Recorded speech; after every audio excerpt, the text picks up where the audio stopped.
Bonjour, aujourd'hui nous allons faire un cours de droit civil sur les biens. Alors, quels sont les objectifs de ce cours? Premier objectif, définir ce qu'est un bien au sens juridique. Deuxième objectif, comment distinguer un bien mobilier d'un bien immobilier. Le vocabulaire est super important. En droit, on va parler de meubles et d'immeubles, et donc il va falloir se familiariser avec ces notions de meubles et d'immeubles. Troisième objectif, quelle est la conséquence juridique de cette distinction? On va voir que la conséquence est... Il n'y a pas qu'une conséquence, il y a plusieurs conséquences et qu'elles sont plutôt fondamentales. Petit rappel du Code civil avant d'attaquer directement. Le Code civil, en fait, il est séparé en plusieurs livres. Et le livre premier, il parle des personnes. On appelle ça d'ailleurs, toute cette partie s'appelle le droit personnel. Livre deuxième, il nous parle des biens et des différentes modifications de la propriété. Et cette partie, on appelle ça le droit réel. Donc le droit personnel, les personnes, le droit réel, les biens, les objets. Pourquoi c'est important de distinguer le droit personnel et le droit réel? Parce que chacun de ces droits a des attributs particuliers. Par exemple, le droit personnel, il va nous parler de l'état civil, de la nationalité, du mariage, de la filiation, alors que le droit réel va nous parler de la propriété, des servitudes, de la publicité foncière. Et donc, faire du droit, en fait, la plupart du temps, ça commence simplement par classer les choses. Si vous arrivez à mettre l'objet dans la bonne case, vous allez pouvoir lui attribuer les bonnes propriétés. On va faire quelques exemples. Par exemple, on va prendre une personne. Donc, ce monsieur, mettons que ce monsieur, on le mette dans la case droit réel, qui concerne les biens. Si on le met dans la case droit réel, à ce moment-là, on va pouvoir lui appliquer les notions de propriété, c'est-à-dire qu'on va pouvoir être propriétaire de ce monsieur. Servitude, on va pouvoir l'obliger à certaines choses, nous rendre des services, par exemple, d'une manière obligatoire. Publicité, on va pouvoir, par exemple, aller chez le notaire pour faire un acte pour dire qu'on a acheté cette personne. Bref, on voit bien que ça ne fonctionne pas. Évidemment, ça ne fonctionne pas parce que c'est une personne et on ne peut pas mettre une personne dans les droits réels. Sinon, on aboutit à ce qu'on appelle l'esclavage et théoriquement, l'esclavage, ça n'existe plus. Donc, une personne, évidemment, ça, c'est concerné par le droit personnel. Prenons un deuxième exemple, une voiture. La voiture, on la met du côté droit personnel. Donc, on peut lui appliquer un état civil, on peut lui donner un nom, pourquoi pas, la deux chevaux, on peut lui donner un nom. Une nationalité, oui, elle est faite en France. Par contre, le mariage, ça va être un petit peu compliqué, même si certains, on a l'impression qu'ils sont effectivement un peu mariés avec leur voiture. Et quant à l'affiliation, là, c'est encore plus compliqué. Donc ça ne fonctionne pas, on ne peut pas mettre cet objet dans le droit personnel. Évidemment, une voiture, c'est du droit réel. Troisième exemple, on va prendre une vache. Là, ça se complique. Parce que, en fait, on va voir qu'on va pouvoir lui attribuer un peu des deux parties. Droit personnel, est-ce que la vache a un état civil? Oui, en tout cas, elle est immatriculée, elle peut éventuellement avoir un nom, une nationalité. Le mariage, non, pas possible. La filiation, non plus. Quoique, une vache va avoir des veaux et on peut se poser la question de la filiation entre ces animaux. Droit réel, est-ce qu'on peut être propriétaire d'une vache? Oui. Demandez à un agriculteur s'il est propriétaire de sa vache, vous allez voir. Publicité, oui, les vaches sont immatriculées pour la traçabilité, donc il y a une publication de ce droit de propriété des animaux. Donc, un petit peu compliqué pour ranger la vache. Le Code civil, en fait, a répondu à cette question il n'y a pas très longtemps.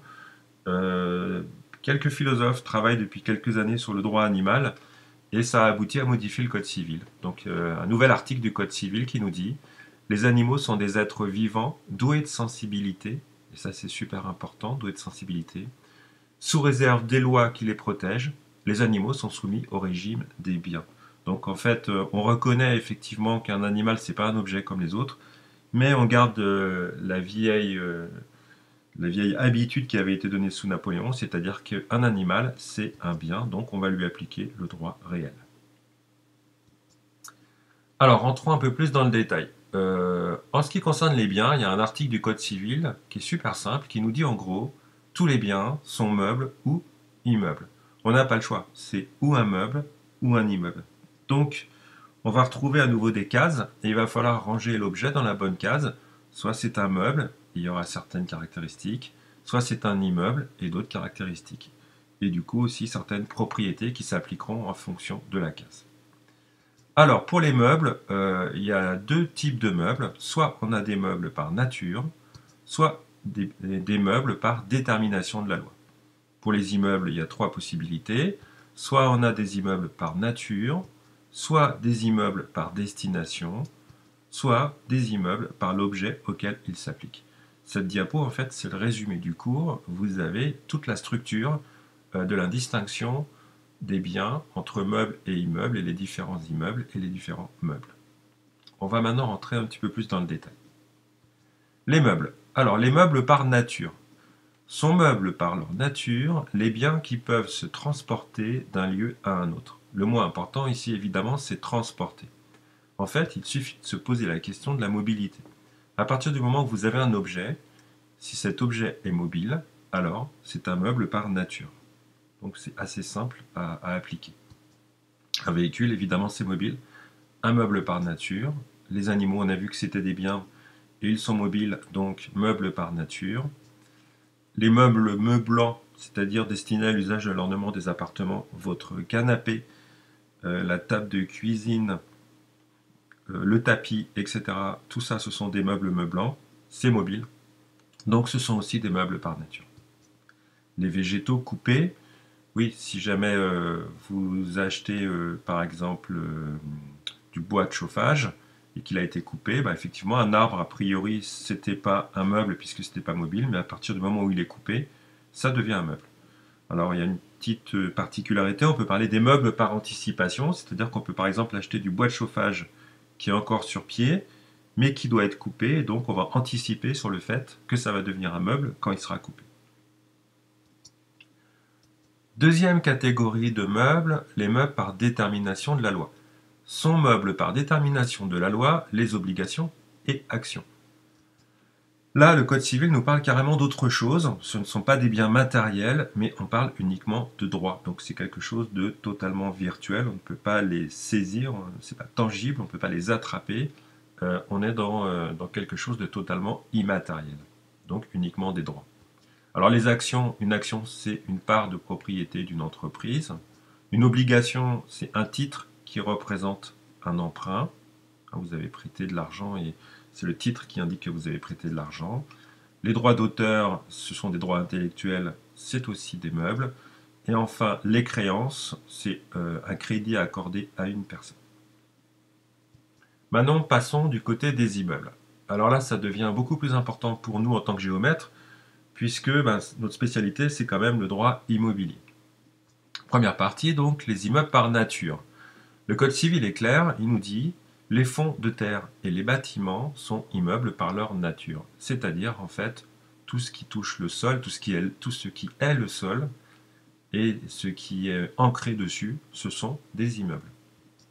Cette fois, donc, on va se poser la question de l'immobilité. À partir du moment où on ne peut pas déplacer l'objet, c'est un immeuble. On parle donc d'immeuble pour désigner un terrain, un bâtiment. Alors, il va falloir se familiariser avec ce vocabulaire. Un immeuble, en droit, c'est pas seulement un bâtiment avec des appartements. Un immeuble, c'est tout ce qui concerne le terrain, le sol. Donc un champ, c'est un immeuble, un chemin, c'est un immeuble, une rivière, c'est un immeuble, tout ce qui touche le sol, c'est un immeuble. Est-ce qu'un mobil-home ou une caravane sont des immeubles? À partir du moment où ils sont mobiles, non, puisque ici ils sont mobiles, ce sont des meubles par nature. Par contre, si vous retirez les éléments de mobilité, si vous retirez les roues de la caravane, à ce moment-là, ça devient un immeuble. Alors c'est important cette subtilité parce que souvent des personnes placent des caravanes dans des terrains de loisirs où on n'a pas le droit de construire, mais où on peut simplement avoir des loisirs. Et du moment que la caravane est mobile, ça peut être autorisé. Et puis souvent, avec le temps, on va caler la caravane sur des parpaings pour pas qu'elle bouge, on va l'ancrer au sol, on va fabriquer un petit sas pour l'entrée, et puis la caravane va devenir une cabane. Et du coup, à ce moment-là, c'est plus un meuble, ça devient un immeuble, et du coup, ça peut devenir peut-être illicite.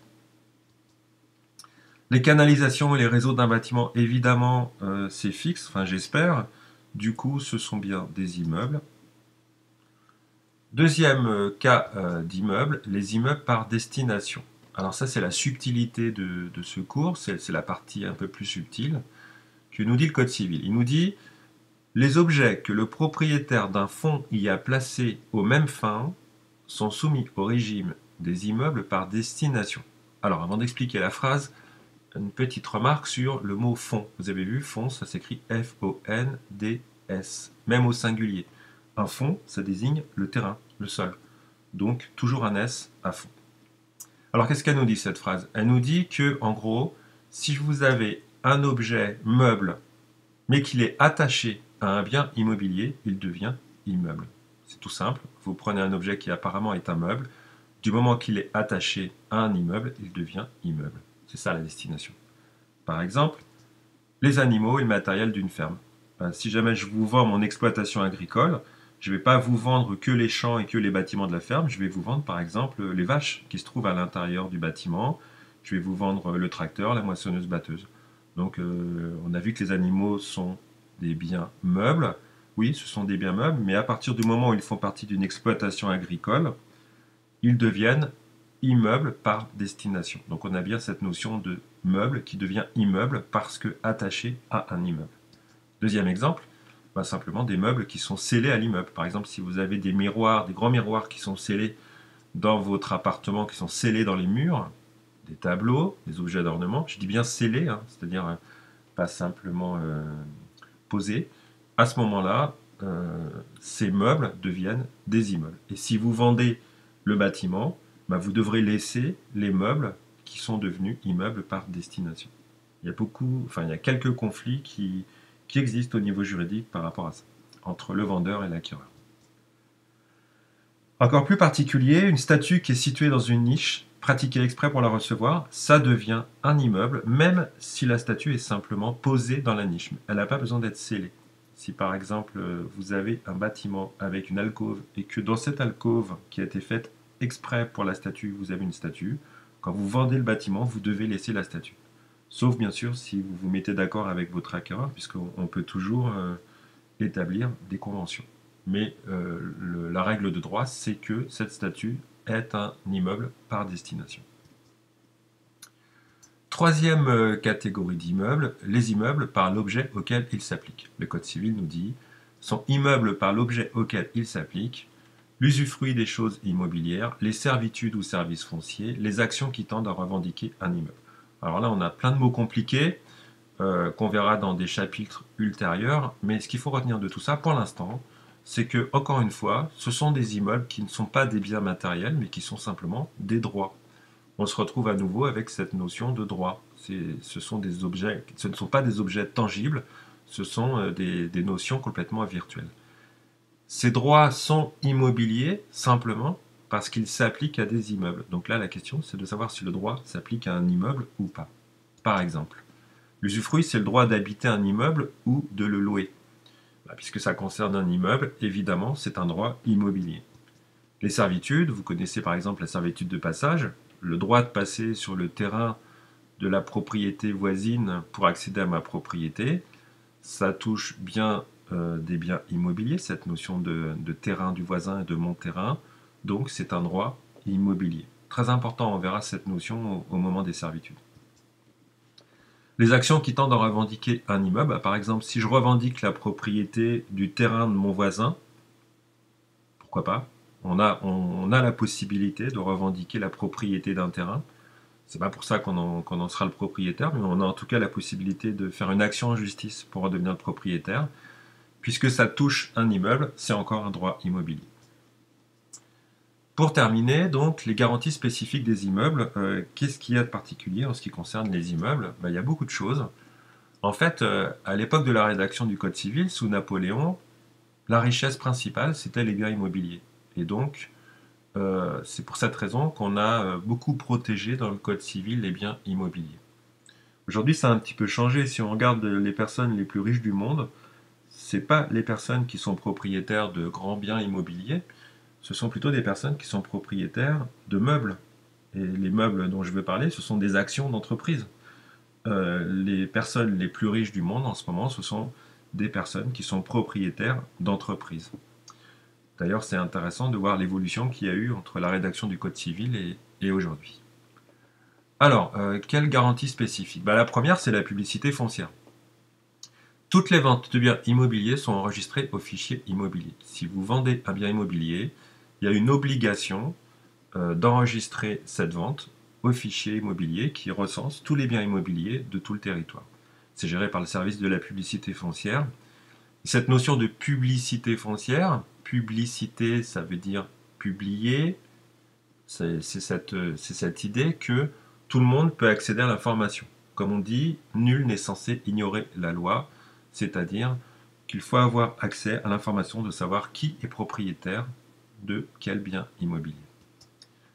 Deuxième particularité, toutes les ventes de biens immobiliers sont rédigées par un notaire qui dresse un acte authentique. Vous êtes obligé de faire appel à un notaire si vous voulez vendre votre maison. Et ce notaire va rédiger un acte spécifique avec une forme particulière qu'on appelle un acte authentique et qui sera d'ailleurs enregistré au fichier immobilier. On voit bien que si vous vendez votre voiture, vous n'êtes pas obligé de passer chez le notaire. Oui, votre voiture, ce n'est pas un bien immobilier, c'est un meuble. Le cadastre décrit tous les biens immobiliers pour établir l'impôt foncier. Puisqu'à l'époque de Napoléon, la richesse, c'était les biens immobiliers, on a établi l'impôt foncier sur ces biens immobiliers et le cadastre a permis de décrire ces biens et notamment de donner des contenances cadastrales pour établir l'assiette de l'impôt foncier. En gros, chacun paye en proportion de la quantité de surface dont il est propriétaire. Et donc sur le cadastre, on va voir tous les immeubles et évidemment on ne verra pas les meubles, on ne verra pas de voiture sur le cadastre. La prescription acquisitive, encore une particularité des immeubles. Si vous avez la possession d'un bien immobilier pendant 30 ans, vous pouvez en devenir le propriétaire. C'est une spécificité des biens immobiliers. Bien sûr, il y a des conditions, on fera un chapitre particulier là-dessus aussi. Enfin, l'hypothèque. L'hypothèque, c'est simplement une garantie financière qui est basée sur la valeur d'un bien immobilier. Si vous avez joué au Monopoly et que vous n'aviez pas trop de chance, peut-être vous avez été amené à hypothéquer vos biens. C'est-à-dire que vous empruntez de l'argent et si vous n'arrivez pas à rembourser cet argent, la banque va vendre votre bien et se rembourser sur ce bien. Donc on est vraiment dans l'idée de la garantie financière et c'est bien basé sur un immeuble. Donc encore une fois, c'est un droit immobilier.